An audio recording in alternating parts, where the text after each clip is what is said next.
Hi there, Andy Ron here with Montana Land Source with this week's video summary of the Montana Land Report for March 9th, 2022. Another relatively quiet week in the Montana land market with only 19 property updates in the past 7 days. 6 of those are new listings, 2 are price changes, 3 pending sales, and 8 sales.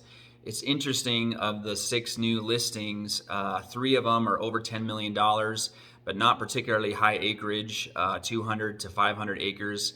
They are highly improved properties, basically lodges and commercial type properties with extensive building improvements.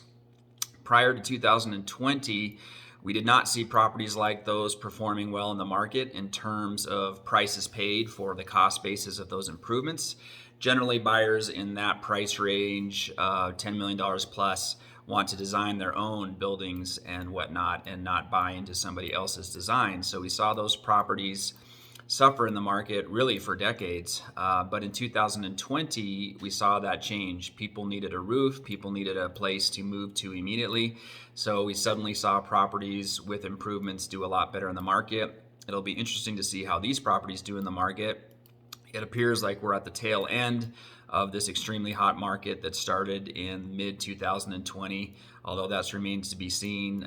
As far as ending of that market, I'm really talking about volume as much as anything else. Prices are still up, but just not much volume. We're just above 300 properties listed in the market right now, whereas pre 2020 we were used to seeing more like 600 at this time. So we're still down 50%.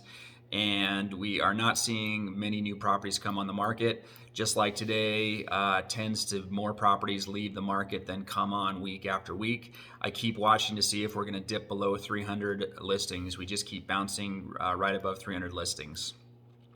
In other news, the Beartooth Ranch sold, a pretty high-profile Montana ranch, large ranch between Columbus and Absaroka, Montana. Part of the reason that ranch is high profile is it was owned by Mel Gibson over 10 years ago. He ran it as a commercial Angus operation, a very large commercial Angus operation, and then it sold reportedly on a handshake in 2005 to the neighbor Kent Williams, who is known for being a founder of Montana Silversmiths.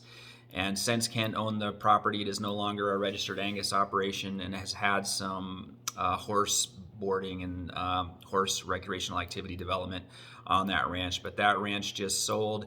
It's about the second large ranch in Montana to sell in 2022. And I wrote a blog post, a news article about that on mtlandsource.com, where you can learn more about that transaction. That's the news for this week. All this information is available at mtlandsource.com, including live market stats on the Montana land market. You can watch that number of how many listings on the market, including many other stats on a daily basis there at mtlandsource.com.